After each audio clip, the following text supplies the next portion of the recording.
The SEC lost more quarterback talent than any conference in college football. Bryce Young, Heisman Trophy winner, number 1 overall pick. Hendon Hooker, lightly regarded by some, one of the top quarterbacks in the country, posted one of the best, most impressive TD to pick ratios we've seen in years and years and years and years.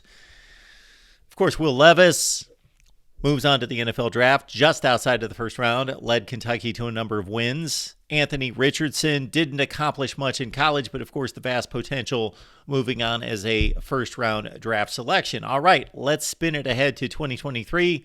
Who's coming back and how did the quarterbacks rank in the best conference in college football? At number 14, we go to Vanderbilt. We typically go to Vanderbilt as the bottom team in the SEC in just about any ranking, but there is hope on the horizon. A.J. Swann had a nice season at 10 touchdowns, 2 interceptions as just a freshman. Mike Wright was the guy that actually led Vandy to upset wins over Kentucky and Florida, but he's off to Mississippi State for some reason to back up Will Rogers.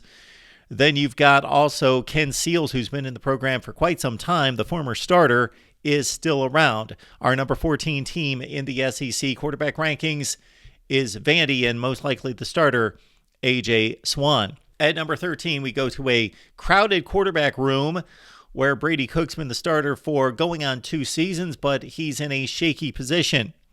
He's fighting for his job after throwing for 14 touchdowns and 7 picks. He's had a shoulder injury that he's still recovering from. Good runner with over 600 yards on the ground, but he's facing stiff competition via transfer portal addition Jake Garcia from Miami, who's got the biggest arm in the room. Threw for 60% completion percentage and backing up Tyler Van Dyke. Looked lost at times, though. Suffered from lack of support in the wide receiver room there at Miami. Sam Horn, probably the most talented, may emerge as the ultimate winner of this as the 15th rated quarterback coming out of high school football in 2022. But he is rehabbing as well from a baseball injury. So Brady Cook, the most likely starter. Put your money on him, although stiff competition again from Jake Garcia, and down the line, you've got Sam Horn. Our number 13 quarterback in the SEC is Brady Cook at Mizzou. Our number 12 quarterback in the SEC is at Alabama. That is not any kind of typo.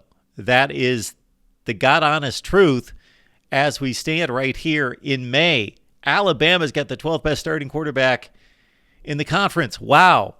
After elite quarterback play from Bryce Young, Tua Tagovailoa, Mac Jones, and even before that, very steady, rock-solid play from the likes of A.J. McCarron and Blake Sims and Greg McElroy, Bama could be hurting at quarterback. They bring in Tyler Buckner from Notre Dame. He's a dual-threat guy, runs around, good athlete, won the job at Notre Dame in 22, but injured early, missed just about the entire season, came back for the bowl game and gave us just about everything in a 3-touchdown, 3-interception win against South Carolina in the Gator Bowl. Also at Alabama, of course, we saw Jalen Milroe, who came into the game in relief of Bryce Young last year against Arkansas. Excellent runner, played the full game and got the win, although not impressively against Texas A&M at home. Jalen Milroe does not look the part at all, unless he's improved considerably during the offseason as a thrower of the football. I know Alabama's going to go more run heavy, rely on the defense, but they still have to be able to throw the ball downfield. Ty Simpson was a top recruit, but he has not distinguished himself. Keep in mind that you would expect among 3 fairly inexperienced players that there would be a quarterback battle that would loom into August. However, Bryce Young was good enough that despite only throwing 6 passes as a freshman, Nick Saban said, he's the starter. Don't need to see spring practice. He's the guy. At number 12 in the SEC quarterback rankings is Alabama, led by whether it be Jalen Milroe or Tyler Buckner. At number 11 in our SEC quarterback rankings, we check in Gainesville and former 5-star Graham Mertz. Marginal at Wisconsin, we know the deal. Again, the 5-star took over in 2020, put up 5 touchdown passes and only 1 incompletion, 20 of 21 in his college debut against Illinois, but then it went south from there, and he was marginal as a starter in 20, 21, and 22. Yes, you could look on the one side and say Graham Mertz really benefited from a strong running game that they always have at Wisconsin and that he didn't have to shoulder the load. So that's to his advantage. So he probably wasn't even as good as his stats. On the other hand, when you run, you give few reps to the quarterback, usually 18 to 20 attempts for Graham Mertz at Wisconsin per game. So you don't allow him to develop. You also put your quarterback in a bind where he's constantly throwing on 3rd and long because you ran it on 1st down and you ran it on 2nd down. So Graham Mertz, new location, new coaching, maybe he's got a fresh start and maybe he takes advantage of that. Our number 11 quarterback in the SEC, Florida's Graham Mertz. We also go Big Ten South for our 10th best quarterback in the SEC entering 2023, and that is Peyton Thorne of Auburn. Led Michigan State to 11-2, top 10 finish and a Peach Bowl victory over Pitt in 2021, supported, of course, by one of the best running backs in college football, Kenneth Walker. However, this past season had little help outside of one Keon Coleman. He ran for his life all over the place last season with a depleted offensive line and not as many weapons as he enjoyed the previous season. Robbie Ashford's the backup most likely. This is still a quarterback competition, but we expect Peyton Thorne to emerge with 2 quality seasons at Michigan State, of course, the better of the 2 years ago when he had more support. He's mobile. He's a good runner. He's a good leader. He knows what he's doing. Good decision-making. Not a tremendously strong arm. Capable quarterback and the 10th best in the SEC. The number 9 quarterback in the SEC is a wild card. He is Joe Milton via Michigan, now at Tennessee. Consider that Joe Milton completed less than 50% of his passes in high school, but was still a top recruit. Got the starting job at Michigan in 2020 and quickly lost it, and he was lost. He also showed himself to be lost in his opportunities at Tennessee in relief of Hendon Hooker early on. I point to the Ole Miss game in Knoxville where Tennessee had a shot to come back against one of the top 10 teams in the nation and pull out a victory. Milton replaced Hooker, who was injured, and he ended up running the ball out of bounds to end the game. Like, not aware of game situations, rocket of an arm, didn't know where it was going, inaccurate thrower. However, when he got his opportunities against, albeit meaningless games, meaningless pass attempts, and garbage time in 2022, he delivered. But then he got his shot in the Orange Bowl against Clemson.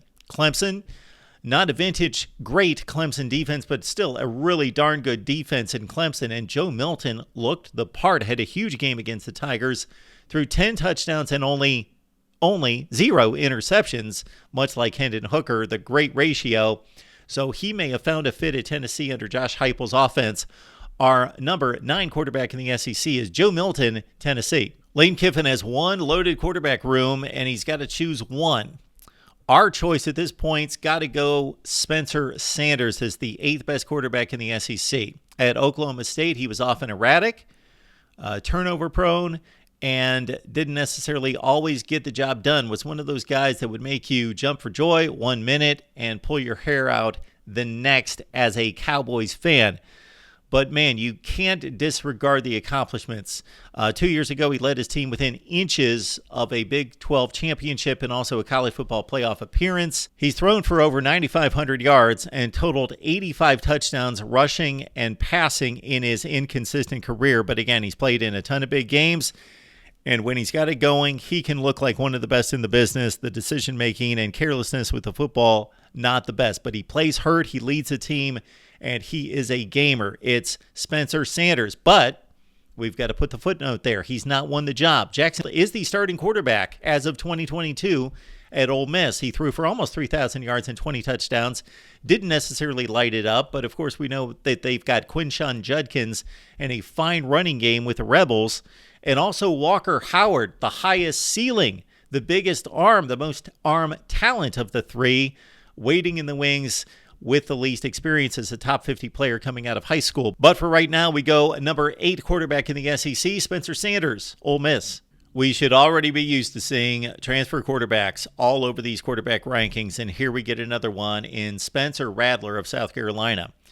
He was the starting quarterback at Oklahoma, a phenom coming out of high school, won the job at one of the top 5 to 10 teams in the country, right out of the gate and turned in a pretty darn good 2020 season despite some early issues turning the ball over and blowing some games as Oklahoma lost 2 in September and then ran the table. And then in 2021, he ran into the Texas defense and most notably ran into Caleb Williams, who took over, won the Texas game, and sent Spencer Rattler to the bench. That sent ultimately Spencer Rattler to South Carolina to turn in a pretty marginal season last year. They just were not good, South Carolina, on offense. Check out the game specifically against the likes of Arkansas and Missouri.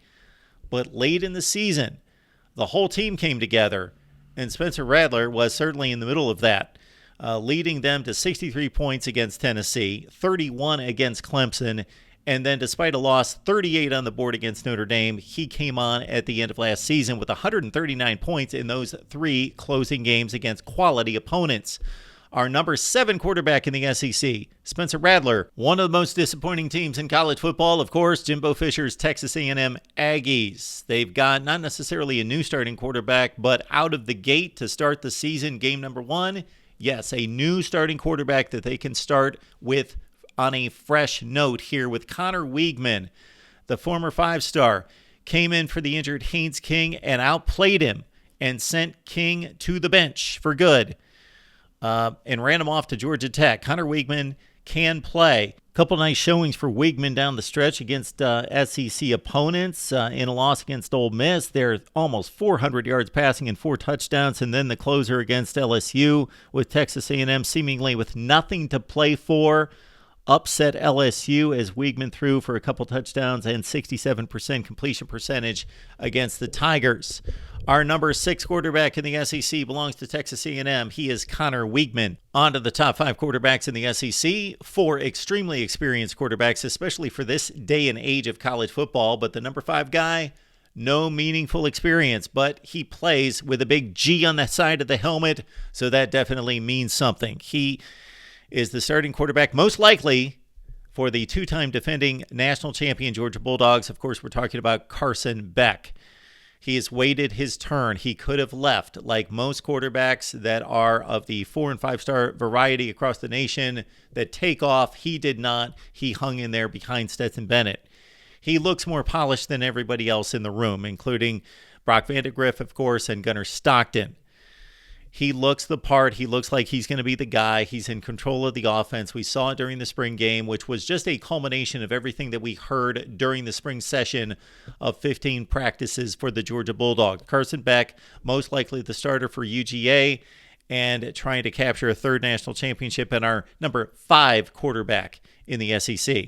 Kentucky fans will remember both the good and bad that came with Will Levis, and it was played out during the offseason, certainly leading into the NFL draft, and then played out on NFL draft weekend. They probably will get themselves a little less drama in one Devin Leary from NC State, our number 4 quarterback in the SEC. Devin Leary had an outstanding, I mean phenomenal season in 2021 for NC State. 35 touchdowns, 5 picks, as he was ACC Offensive Player of the Year. Injured last season, had less supporting cast around him, will actually have better weapons in Kentucky. The Wildcats boast what might be the best wide receiver core they've had in the history of the school. Devin Leary can play, and now he's got a team around him to lead in the SEC. Our number 4 quarterback in the SEC, Kentucky's Devin Leary. The 2023 college football season will, of course, miss Mike Leach. He was an innovator, a genius, the architect of the new style of passing offense that has hit college football in the last 3 decades. And of course, he was always smart, witty, and amusing. And he certainly had the right guy to run his offense in Will Rogers.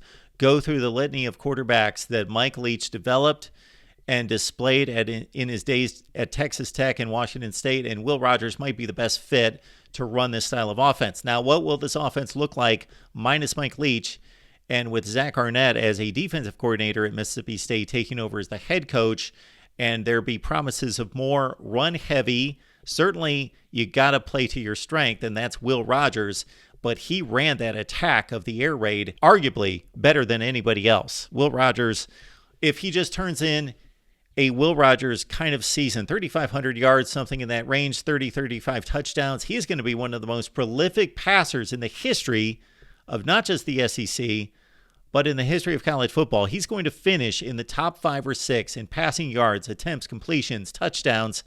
Will Rogers, the number 3 quarterback, not the most talented guy in the world, but makes the right throws, the right reads, knows what to do with the football, leads the team, and delivers on time and accurately. Will Rogers, the number 3 quarterback in the SEC. Our final 2 quarterbacks in this conference are very similar players, although one is slight of build and one is built like a tank. And I wrestled back and forth between these 2 players. And I'm going to go at number 2 with one KJ Jefferson of Arkansas. When he first hit the field for the Razorbacks, I thought, he is not a starting quarterback. He has so many rough edges, it's just not going to happen. He was a 47% passer over his first 70-plus attempts at Arkansas. Then he became the starting quarterback, and he worked and worked and worked and polished his game. And now, 68% completion percentage in 2022, 24 touchdowns, only 5 interceptions. He ran for 9 touchdowns, 600 yards rushing, and when he gets into the open field, no defensive back wants to get in his way. He can knock people down in a hurry. He's fast, he's quick, he's a bulldozer when he needs to be, but more importantly, he's become a polished passer and leader of this football team. Our number 2 quarterback in the SEC is Arkansas's KJ Jefferson. So that leaves another similar player, as I mentioned, in one, Jaden Daniels, as the top player in the SEC at quarterback. Jaden Daniels, much like KJ Jefferson, a threat on the ground, but much more elusive, more of a glider, just runs like a deer, fast, and doesn't want a whole lot of contact, though. Slight of build. He burst onto the scene at Arizona State as a freshman and immediately showed that he could play, and this is one of the reasons why I put him at number 1, can play on the big stage and play in the fourth quarter and pull out games. He immediately did that at Arizona State, where he had more fourth quarter comebacks than any quarterback in college football. He's got a flair for the dramatic. He can turn it on. He can also be erratic, not know where he's throwing the football. He got off to a rough start with LSU last season, but then he got comfortable and started to take advantage of a top-flight wide receiver group. Excellent runner, and he really shined for the most part down the stretch against some really good SEC defenses. 17 touchdowns, 3 interceptions, 69% completion percentage. Our number 1 quarterback in the SEC, Jaden Daniels, LSU. Please leave your comments down below. Lock it in here at the Voice of College Football. Give me a call during our next call-in show. The way you know when that is going to take place is to subscribe and slam that bell for the notifications to know when we go live right here at the Voice of College Football.